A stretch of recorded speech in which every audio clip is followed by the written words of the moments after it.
Les Américains ont fait quelque chose que Israël ne voulait pas qu'ils fassent. Les Israéliens voulaient continuer la guerre. Eux, ils veulent la fin du régime. Non seulement les Américains ne les ont pas suivis, et ça faisait longtemps que ce n'était pas survenu, mais en plus, ils ont publiquement fait savoir qu'ils n'étaient pas d'accord. Les insultes de Trump à l'égard de Netanyahu ont été rendues publiques, donc avec son accord, quand il lui a dit qu'il était complètement cinglé, que sans lui, il serait en prison, et que tout le monde le déteste. Bonjour et bienvenue dans Géostratégiques, l'émission qui décrypte l'actualité internationale avec Pascal Boniface. Bonjour Pascal. Bonjour Sarah. C'est notre spécialiste en géopolitique. Alors au programme de notre émission aujourd'hui, est-ce la fin de la guerre entre les États-Unis de Donald Trump et l'Iran de Mojtaba Khamenei ? Où en sont les négociations entre les deux pays ? Un protocole d'accord pour mettre fin à la guerre a été signé ce 17 juin par Donald Trump à Versailles et par son homologue iranien Massoud Pezeshkian à Téhéran. Maintenant, place aux négociations. Les deux pays ont 60 jours pour régler les sujets sur lesquels il n'y a pas encore eu d'accord. Mais cet accord n'a pas l'air de ravir tout le monde, notamment Israël. En retour, le vice-président américain J.D. Vance s'en est vivement pris à Israël. On écoute un extrait. The other thing that I would say is that over the last 3 months, 2/3 of the defensive weapons that have protected your homeland have been built by American hands and paid for by American tax dollars. The problem for Israel is not Donald J. Trump. And anybody in Israel who thinks their biggest problem is the President of the United States needs to wake up and smell the reality of the situation that country is in. En deuxième partie d'émission, on analysera dans quel état se trouvent les relations entre les États-Unis et l'Europe après une réunion du G7 à Évian-les-Bains ce 15 juin qui a duré 3 jours. Alors après ce G7 d'Évian et l'accord signé entre Washington et Téhéran, les pays du G7 se sont accordés pour mettre la pression sur les Russes. Mais au-delà des annonces, une question se pose. Comment qualifier aujourd'hui les relations transatlantiques ? S'agit-il encore d'une alliance solide, d'un partenariat sous tension ou des prémices d'un divorce entre les États-Unis et l'Europe ? Enfin, cap sur l'Amérique du Sud, la Colombie vient de vivre une élection présidentielle sous haute tension, marquée par une participation record et un résultat extrêmement serré. À l'issue du second tour, c'est l'avocat et homme d'affaires Abelardo de la Espriella qui l'emporte face au candidat de gauche Ivan Cepeda, mettant fin à la première expérience de gauche au pouvoir dans l'histoire récente du pays. Au-delà du cas colombien, ce scrutin relance une question plus large. Voit-on émerger une nouvelle dynamique politique en Amérique latine marquée par la progression de l'extrême droite et des droites radicales ? Pascal Boniface nous donnera son analyse de la situation tout à l'heure.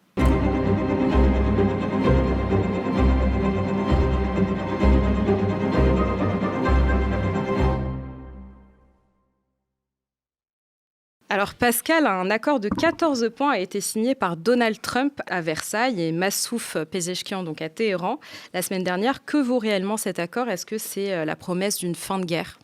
Alors, c'est en tous les cas la fin des combats et la réouverture des détroit d'Ormuz qui était capitale pour l'économie mondiale, mais aussi pour l'économie américaine. C'est ce que voulait Donald Trump, parce que par la guerre stupide qu'il avait lancée, il avait contribué à cette fermeture des détroit d'Ormuz qui pesait sur l'économie américaine et qui pesait sur les revenus des citoyens américains qui payaient beaucoup plus cher leur essence, et ça, ils n'aimaient pas du tout. Et ça commençait à peser sur les fermiers américains qui allaient payer plus cher leurs engrais. Et ça ne leur plaisait pas du tout. Donc, il a obtenu cela. C'est il a mis fin à ses propres... il a mis fin à ses propres turpitudes.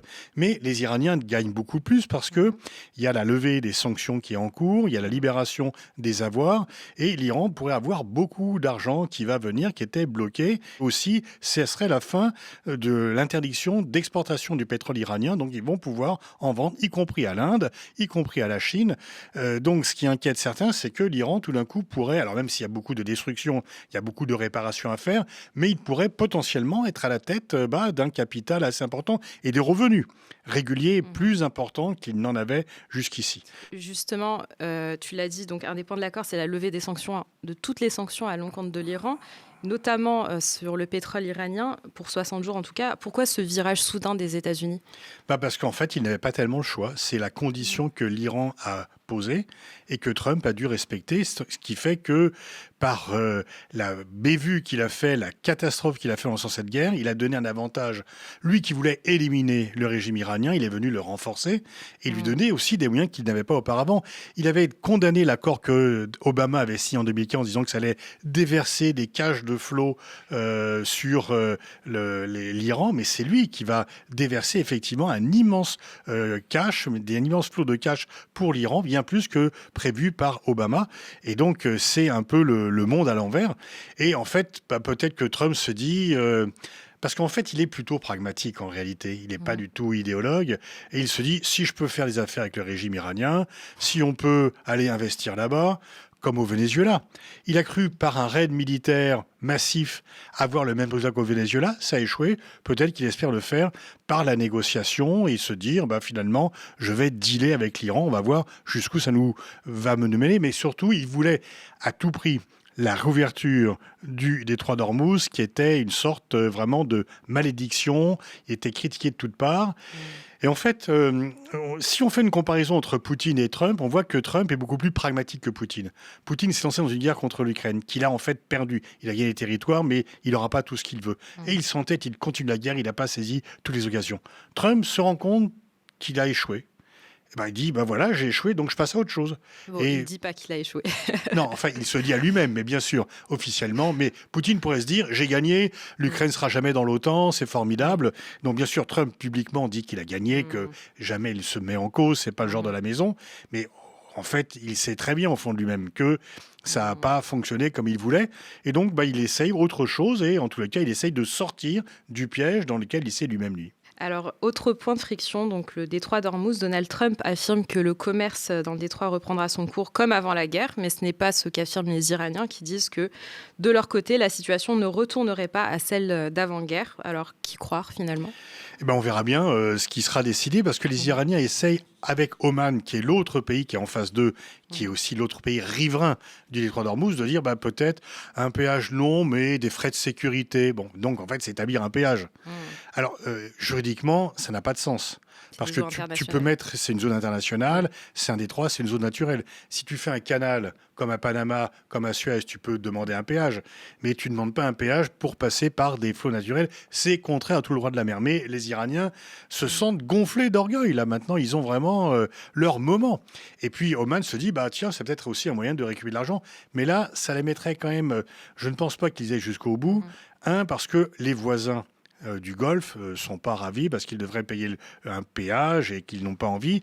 Et deuxièmement, l'ensemble du monde se dirait pourquoi payer cela ? C'est une fois encore là contraire au droit international sur le droit de la mer.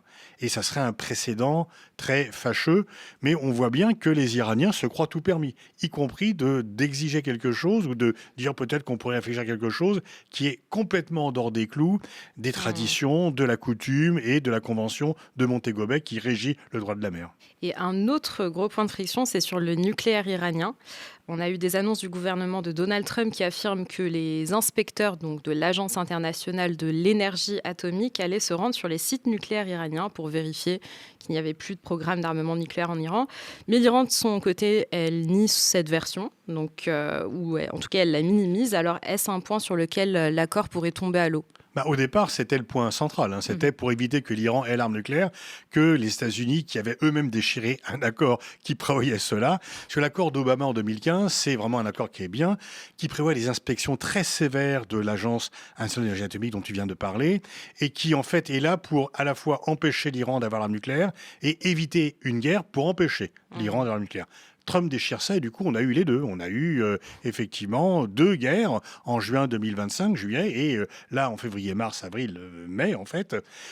Et donc, normalement, les inspecteurs de l'AIE devraient revenir en Iran. Ce que l'Iran n'a pas accepté, c'est que l'uranium, qui a été en grande partie détruit par les bombardements de l'été 2025, Trump voulait que ça soit expédié aux États-Unis pour qu'il en ait le contrôle et que l'Iran renonce à toute capacité d'enrichissement. Les Iraniens disent non, ça reste chez nous. Et pour les Iraniens, c'est un point central sur la souveraineté. Ils ne céderont pas là-dessus, sur le fait que l'uranium restera en Iran.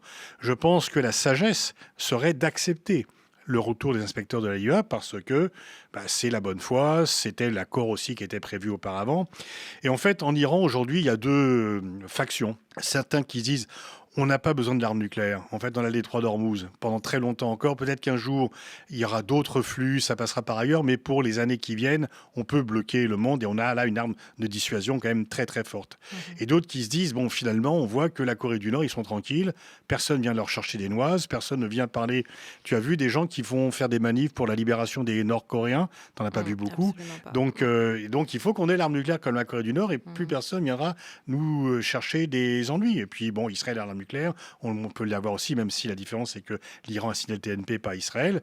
Donc il y a ces deux camps qui s'opposent, mais pour l'instant, disons que l'Iran peut très bien dire, bon voilà, on arrête d'enrichir, pour l'instant dans une autre phase, et c'est quand même une phase où ils peuvent, s'ils renoncent à l'arme nucléaire, ils l'ont renoncé, ils ont dit officiellement qu'ils renonçaient, ils ont signé le TNP, ils y avaient déjà renoncé en 2015. Traité de non-prolifération des armes nucléaires, qui interdit aux États qui n'ont pas l'arme nucléaire d'en acquérir. Donc ils avaient signé, ils avaient pris cet engagement en 2015. En fait, leur engagement à ne pas avoir l'arme nucléaire est un engagement qu'ils ont renouvelé, qui n'est pas très nouveau. Et on peut penser que s'il y a des inspections de l'AIEA qui sont sévères, eh bien, on saura où ça en est. Alors, cette semaine, le secrétaire d'État américain Marco Rubio a entamé une tournée dans les pays du Golfe pour assurer ses alliés, donc Émirats arabes unis, Bahreïn, Koweït aussi. Il participera d'ailleurs à une réunion ce 25 juin des pays du Conseil de coopération du Golfe. Alors, tous ont été fragilisés pendant cette guerre à différents niveaux. Est-ce que les relations entre les États-Unis et les pays du Golfe vont changer ? Alors en fait, les pays du Golfe se disent, voilà, il faut qu'on ait des relations avec les États-Unis. On n'a pas le choix, c'est un pays important, c'est lui qui nous protège, mais en même temps, ils savent que c'est lui qui devait amener la stabilité, qui devait amener la tranquillité, qui devait amener leur sécurité, et qui a amené l'insécurité, l'instabilité et le tumulte. Donc en fait, ils sont très circonspects par rapport à la solidité et à la garantie américaine. C'est pas la première fois. Déjà, ils ont eu un premier doute quand ils ont vu que sous Obama, les États-Unis avaient abandonné Moubarak. Ils se sont dit, en fait, l'alliance américaine était alliée, mais ils ont abandonné leur meilleur allié. Après, quand les États-Unis d'Obama ont signé un accord avec l'Iran, ils se sont dit, mais finalement, et puis ils se disent, les États-Unis n'ont plus besoin de notre pétrole. Pendant très longtemps, il y avait ce qu'on appelle le pacte du Quincy, qui était un pacte entre l'Arabie Saoudite et les États-Unis. Je garantis la livraison de pétrole bon marché et tu garantis ma sécurité. Maintenant que les États-Unis sont devenus exportateurs de matières premières énergétiques, ils ont moins besoin du pétrole de la région. Donc ils sentent ça, les pays du Golfe. En même temps, ils savent très bien qu'ils n'ont pas un plan B total. Il n'y a pas un autre pays qui pourra leur donner les mêmes garanties. Donc en fait, ils gardent l'alliance avec les États-Unis tout en disant, c'est eux qui ont fait pression Qatar, Émirats arabes unis, Arabie saoudite pour dire arrêtez Netanyahou, ne commencez pas à refrapper l'Iran, on n'en peut plus, ça va très mal aller. Et Trump les a écoutés cette fois-ci, alors qu'ils n'avaient pas écouté fin février. Donc en fait, ils font un peu pression sur les États-Unis. Et puis aussi, leur réponse, c'est à la fois de compter sur eux-mêmes en développant leur industrie militaire autonome, nationale, notamment les Saoudiens et les Émiratis, et puis en multipliant les alliances, les partenariats, plus que les alliances, je retire le mot alliance, avec la Chine, avec l'Inde, avec d'autres pays, mais y compris avec les pays européens. Et autre chose, on a entendu tout à l'heure le vice-président J.D. Vance fustiger presque le gouvernement israélien. Est-ce que la signature de l'accord entre les États-Unis et l'Iran pourrait marquer un tournant justement dans les relations américano-israéliennes ? C'est en tous les cas un tournant parce que pour la première fois depuis longtemps, les Américains ont fait quelque chose que Israël ne voulait pas qu'ils fassent. Et donc, les Israéliens voulaient continuer la guerre. Ils veulent la fin du régime. Et non seulement les Américains ne les ont pas suivis, et ça faisait longtemps que ce n'était pas survenu, mais en plus, ils ont publiquement fait savoir qu'ils n'étaient pas d'accord. Les insultes de Trump à l'égard de Netanyahou étaient rendues publiques, donc avec son accord, quand il lui a dit qu'il était complètement cinglé, que sans lui, il serait en prison, et que tout le monde le déteste. Moi, je veux dire, t'imagines pas un dirigeant européen dire ça à Netanyahou. Et c'est Trump qui était censé être leur meilleur allié et celui qui leur passait tout. Donc c'est quand même effectivement un point extrêmement important parce que, en fait, en 2007, deux universitaires américains, Walt et Mearshmeyer, avaient écrit un livre sur, non pas le lobby juif, mais le lobby pro-israélien aux États-Unis. Et il disait d'ailleurs que dans ce lobby, il y avait beaucoup de chrétiens sionistes et pas que la communauté juive. Mais il disait, en fait, ce lobby pro-israélien a bien marché parce que pendant très longtemps, il y avait à la fois un intérêt stratégique pour les États-Unis et un intérêt moral. Intérêt moral, c'était de protéger un petit pays menacé par les autres. L'intérêt stratégique, c'était on a un allié qui nous apporte des choses qu'on n'a pas au Proche-Orient. Et disait-il dès 2007, et c'est encore plus vrai maintenant, l'intérêt moral, non, c'est un pays qui en fait martyrise la population palestinienne et donc, enfin voilà, ils n'ont pas besoin d'être défendus parce que c'est eux qui agressent. Et l'intérêt stratégique, une grande partie de l'anti-américanisme dans le monde et notamment dans le Golfe, vient du soutien absolu des États-Unis à Israël. Donc il n'y a plus cela. Et donc de plus en plus, dans l'optique, non pas morale, mais dans l'optique, ça c'est plutôt chez les jeunes démocrates, mais dans l'optique, est-ce que c'est notre intérêt national de suivre Israël et de ne rien lui imposer? La question est posée. Et la guerre d'Iran dans laquelle Trump a suivi Netanyahou a posé cette question avec une plus grande acuité. Alors, finalement, quelle solution pour Benjamin Netanyahou? Est-ce qu'il va se plier aux Américains ou continuer sa guerre au Liban, sachant qu'il y a aussi les élections législatives qui approchent, donc il a un électorat qui attend quelque chose de lui? Oui, sachant qu'en fait, il a chauffé l'opinion israélienne à bloc, à blanc, et que les Israéliens, tous partis confondus, sont pour la poursuite de la guerre. Ils se foutent de ce qui se fait. Il faut détruire le Liban, il faut détruire l'Iran. Ouais. Et c'est là où on voit d'ailleurs, et on l'avait déjà dit ici, que l'intérêt national israélien et l'intérêt national américain ne sont pas les mêmes. Les Israéliens seraient indifférents à une destruction du Liban et à une destruction du Golfe. Pas les Américains. Le Liban, ils s'en foutent un peu plus, mais le Golfe, c'est important pour eux. Et donc, ils n'ont pas envie d'avoir un Golfe complètement détruit, instable. Et en fait, l'opinion israélienne dit qu'il faut finir le job, pour reprendre une expression qui a été faite sur Gaza. Et donc, Netanyahou est confronté à un dilemme. Soit il suit son opinion pour avoir un intérêt électoral, un avantage électoral, mais déjà, quand même, il est de plus en plus mis en cause.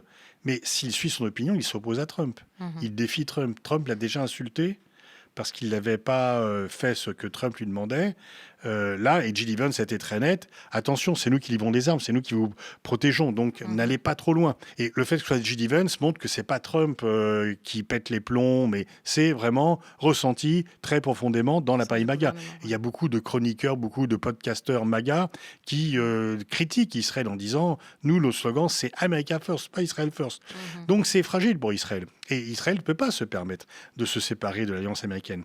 Quand Isaac Rabin s'est lancé dans l'accord de paix, dans les accords d'Oslo, c'était pas par amour des Palestiniens. C'est que George Bush père lui avait dit, il avait dit à Shamir, son prédécesseur, si tu négocies pas avec les Palestiniens, si tu continues les colonisations, il n'y aura plus d'aide américaine. Et donc, Israël dit, bon, on n'a pas le choix, il faut continuer cela. Il s'est lancé dans un processus de négociation avec les Palestiniens. Donc là, est-ce que Netanyahou prendra le risque de défier Trump, sachant à la fois l'hyper-réactivité de Trump et le fait qu'il en a marre d'Israël? Israël l'a emmené dans quelque chose qui vraiment a desservi son image, ses intérêts. Et en fait, il est coincé. Il est coincé, Netanyahou, parce qu'il se met soit à dos le président américain, soit son opinion. Merci Pascal. Alors avant de conclure cette partie, on vous rappelle que notre émission se nomme Géostratégiques parce que c'est un petit clin d'œil aux bandes dessinées hyper ludiques de Pascal Boniface qui sont illustrées par Tommy Dessine. Donc les bandes dessinées sont Géostratégiques l'intégrale, Géostratégiques Israël-Palestine aux éditions Duno.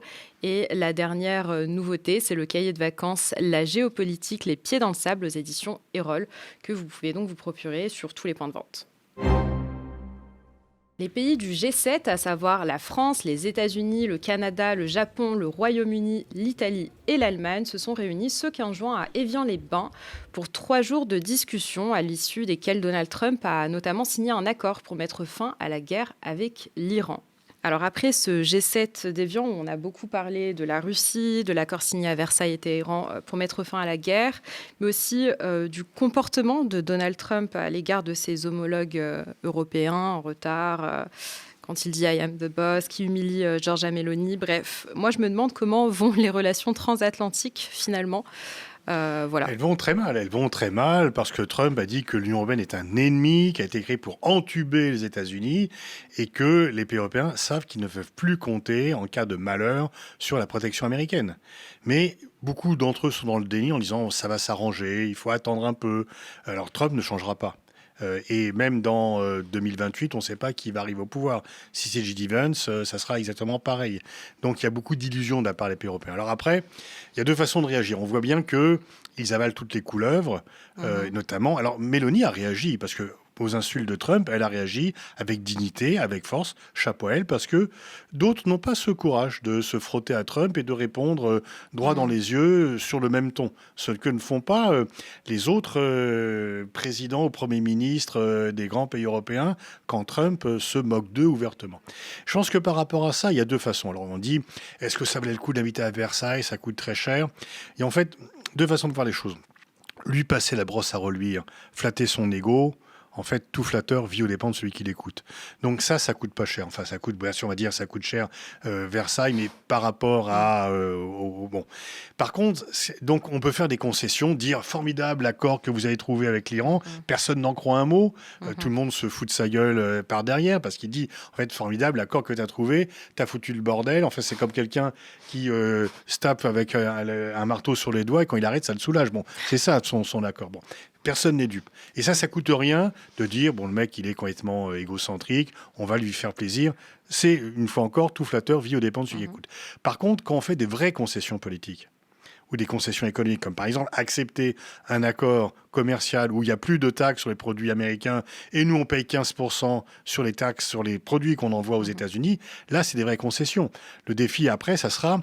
Trump veut démanteler la régulation et la réglementation européenne sur le numérique. Il ne faut pas céder là-dessus. Donc je pense que c'est pas grave de faire des risettes, de le flatter, de lui passer la main dans le dos. Par contre, il ne faut pas céder sur le fond. Et parfois, on cède sur le fond et ça, c'est beaucoup plus grave. Alors, un sondage du Conseil européen pour les relations internationales montre que seuls 11% des Européens considèrent encore les États-Unis comme un allié. Qu'est-ce qu'on peut tirer de ce sondage? Est-ce que c'est un simple effet Trump ou c'est une rupture plus profonde des relations entre les États-Unis et l'Europe? Il y a un effet Trump sans aucun doute, mais il y a aussi, en fait, ça prouve que les gens ne sont pas idiots. Et qu'ils constatent, et quand Trump dit que l'Union européenne est un ennemi, les gens comprennent que pour lui, l'Union européenne est un ennemi. Donc ils comprennent mieux que les dirigeants, qui eux disent non, on est toujours alliés. Et donc en fait, le changement viendra des opinions. Il faut qu'il y ait une pression des opinions. Et on voit bien que les gouvernements, des fois, se disent « Bon là, je suis déjà en difficulté, je ne suis pas trop apprécié par ma propre population. Si, en plus, je joue les serpillières par rapport à Trump, ça sera encore pire. » Et donc, c'est un combat d'opinion. C'est dire, effectivement, on ne peut pas accepter d'être humilié, on ne peut pas accepter des conditions draconiennes, des conditions léonines sur nos accords, sur notre économie. Donc, il faut résister. Et ceux qui l'ont fait ne s'en portent pas plus mal. Finalement, Léon XIV a pu le faire. Pedro Sanchez n'arrête pas de le faire. Il est toujours au pouvoir, il n'a pas été exfiltré, il n'y a pas un raid sur le palais de Moncloa pour venir le prendre. Donc voilà, on pourrait le faire un peu plus, parce qu'en fait, Trump ne comprend que le rapport de force. On voit bien, par rapport aux Chinois, il a cédé sur Taïwan, on en a parlé lors de la dernière émission, parce qu'il a compris que les Chinois ne vont pas accepter ces conditions. Nous, il faut que l'on dise, une fois encore, on peut lui faire des risettes, mais sur les problèmes de fond, sur notre indépendance, sur notre souveraineté, sur la façon de faire respecter nos intérêts économiques, il ne faut pas céder. Alors, par contre, est-ce que l'Europe, elle a aujourd'hui les moyens militaires, industriels ou même diplomatiques de s'émanciper des États-Unis ou est-ce qu'elle reste toujours très dépendante de Washington? Alors, diplomatique, elle a les moyens. C'est une question, elle n'a pas la volonté, mais elle a les moyens diplomatiques. Est-ce qu'elle a les moyens militaires? Non, on est encore dépendant des États-Unis. Nos armées sont en grande partie équipées par des matériels militaires américains, mais on peut très bien se dire, là, tous les pays européens augmentent leurs dépenses militaires de façon très conséquente, voire excessive. Qu'est-ce que l'on fait de cela? Est-ce que l'on développe une industrie européenne de défense autonome ou est-ce que c'est pour acheter des armes aux États-Unis? Si c'est pour acheter des armes aux États-Unis, on ne fait que maintenir une dépendance, l'entretenir et nourrir le complexe militaro-industriel américain, ce qui est tout à fait contre-productif. Si c'est pour développer une industrie européenne qui nous permette ensuite de nous passer des armes américaines que les Américains contrôlent toujours, d'ailleurs même quand ils les vendent, eh ben oui. Donc en fait, oui, l'Europe a les moyens. On est quand même 450 millions, plutôt des pays riches dans leur ensemble. Donc par rapport à quoi? Par rapport à la menace russe qui est 10 fois moins riche que nous et qui est épuisé. Les Russes n'arrivent pas à Kiev, ils sont en train d'être bloqués dans le Donbass, ils ne vont pas arriver à Varsovie demain.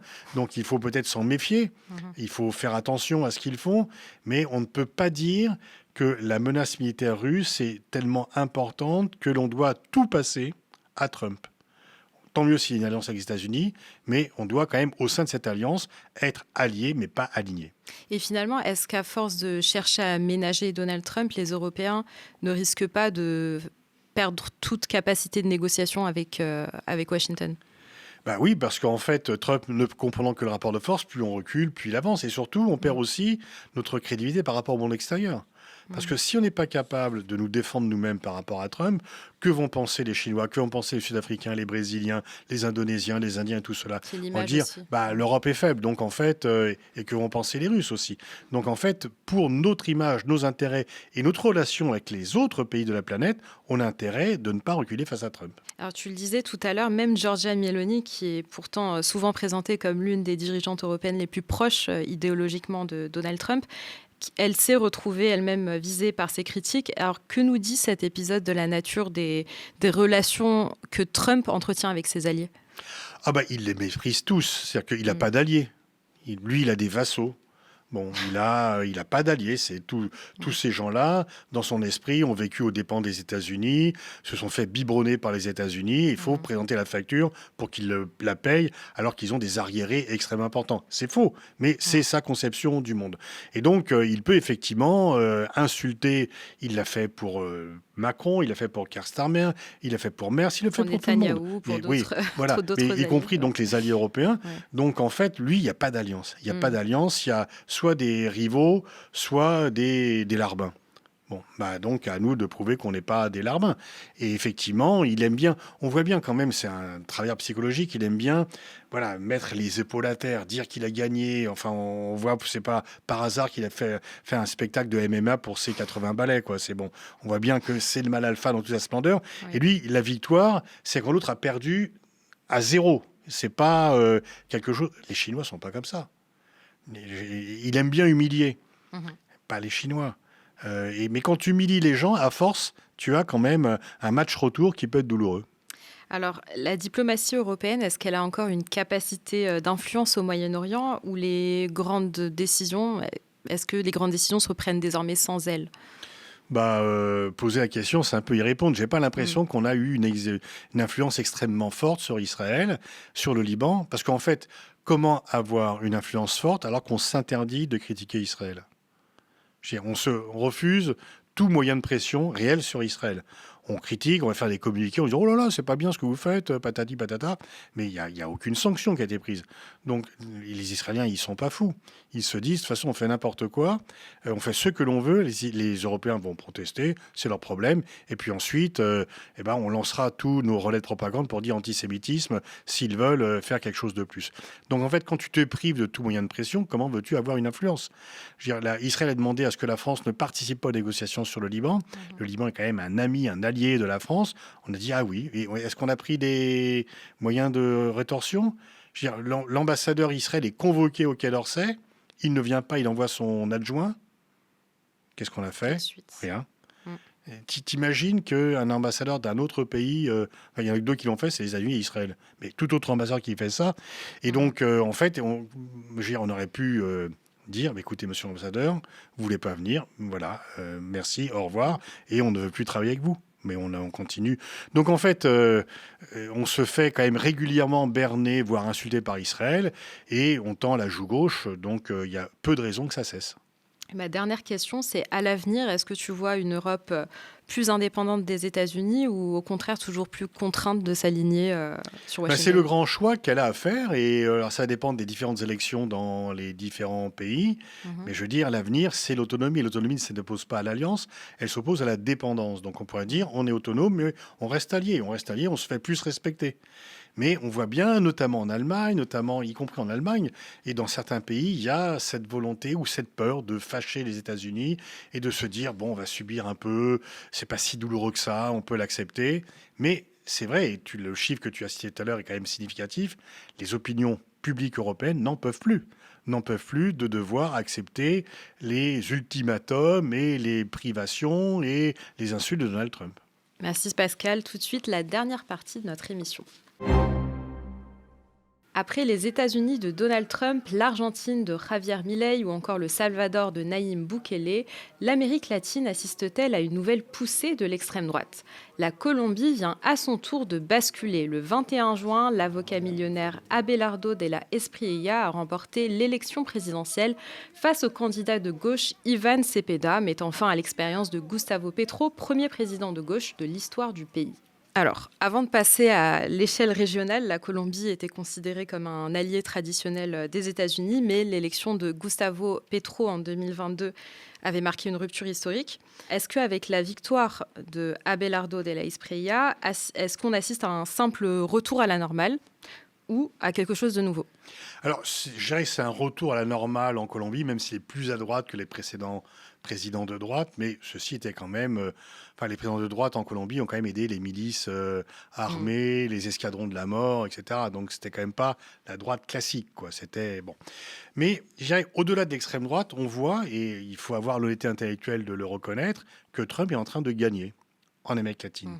Puisqu'en décembre 2025, ils ont sorti un document sur la stratégie de sécurité nationale disant qu'il fallait réhabiliter la doctrine Monroe, qui permet aux États-Unis d'intervenir en Amérique latine. Ils l'ont dit, c'est la doctrine Donroe pour Donald Monroe. Bon. Et donc en disant, voilà, on peut intervenir, fuck le droit international, on fait ce qu'on veut, etc. Et donc ils l'ont fait au Venezuela. Parce que, je veux dire, même si on n'a rien dit, c'est quand même, même si tu n'aimes pas Maduro, aller faire un raid militaire pour capturer un président et l'emmener chez toi, c'est vraiment rien à voir avec le droit international. Et donc, et ça a marché, puisque il a dit à la successeuse de Nicolas Maduro, Delcy Rodriguez, si tu veux qu'on fasse pareil avec toi, c'est OK. Et donc, Delcy Rodriguez, bien qu'ayant été la vice-présidente de Maduro, bien qu'ayant approuvé, suivi la politique de Maduro, elle se tient à carreau, elle donne tout aux Américains.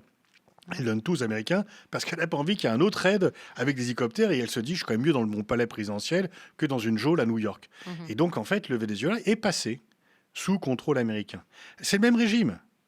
Donc on voit le pragmatisme de Trump. Il n'a pas demandé démantélez-moi le régime bolivarien. Non, c'est les mêmes. C'est toujours aussi répressif. Ils ont libéré quelques prisonniers politiques. Mais enfin, c'est les mêmes puisqu'ils étaient là au pouvoir. Mais ils mangent dans la main les Américains et Trump, ça lui va très bien. Il rêve de faire la même chose à Cuba. Et Cuba, sous la menace, le Venezuela, sous contrôle américain, a arrêté d'exporter du pétrole à Cuba à des tarifs avantageux. Donc il n'y a plus d'énergie à Cuba. Quand il n'y a plus d'énergie, tu ne peux plus rien faire, y compris le tourisme, parce que les avions ne peuvent plus se poser. Il n'y a plus d'essence pour ravitailler les avions à Cuba. Donc il n'y a plus de tourisme, il n'y a plus rien. Le pays fonctionne vraiment à la bougie. Enfin, c'est vraiment... Et donc, du coup, le président cubain a pris des mesures pour privatiser, pour dire, bon, OK, on va ouvrir l'économie cubaine, parce qu'ils sont pris à la gorge. Parce que le Venezuela a arrêté et que le Mexique, Trump a menacé le Mexique s'il vendait du pétrole à Cuba de sanctions. Donc ils ont fait des gestes humanitaires, la présidente de gauche Sheinbaum, mais elle n'a pas pu livrer du pétrole. Donc le président cubain a dit on n'a pas le choix, on va ouvrir l'économie et s'il y a des investisseurs qui veulent venir, voilà, on peut, les entreprises publiques ou créer une entreprise privée. T'as pas de Cubains qui vont investir, ils n'ont pas d'argent. Donc, il n'y a pas de capital cubain.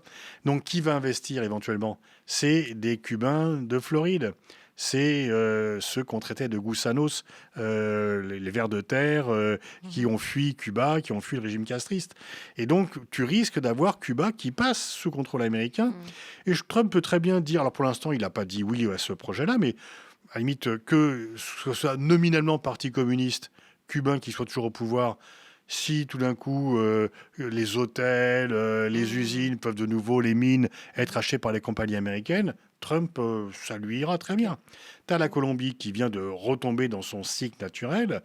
Tu as parlé du Salvador. Le Chili, extrême droite aussi. Et là, l'enjeu majeur, ça sera les élections au Brésil en octobre. Parce que tu as Fiston Bolsonaro qui se présente, qui est juste le fils de son père. Le mec, c'est un nulos de première bourre, mais c'est le fils de son père, donc il a le nom, etc. Les gens croient en lui. Et t'as Lula, qui a quand même 79 balais aux prunes. Voilà, c'est un peu bon. Et pour l'instant, ils sont à coude dans les élections. Et le Brésil, c'est quand même le gros morceau. Si le Brésil tombe, le Mexique reste à gauche, d'opposition, disons, raisonnable à Trump. Si en octobre, le Brésil tombe, ça sera un strike total pour Donald Trump.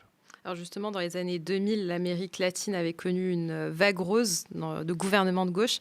Est-ce qu'on est en train d'assister à un mouvement inverse? Oui, et en fait, c'est le troisième ressac, parce que à la poussée à gauche aux années 2000 a correspondu une poussée à droite à la fin de la décennie 2010.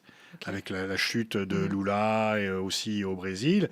Et puis, de nouveau, c'est revenu. Et là, il y a de nouveau... C'est en fait la quatrième vague. On va voir jusqu'où ça va aller. Une fois encore, c'est vraiment le Brésil qui est clé. Alors cette progression, est-ce qu'elle est avant tout idéologique ou est-ce qu'elle révèle davantage d'un vote de rejet de la population, des gouvernements incapables de répondre aux attentes économiques, sécuritaires? Oui, il y a ça, il y a l'insécurité, et la violence est très forte en Amérique latine. Souvent, en fait, tu as un président qui est élu, mais il n'a pas de majorité à l'Assemblée.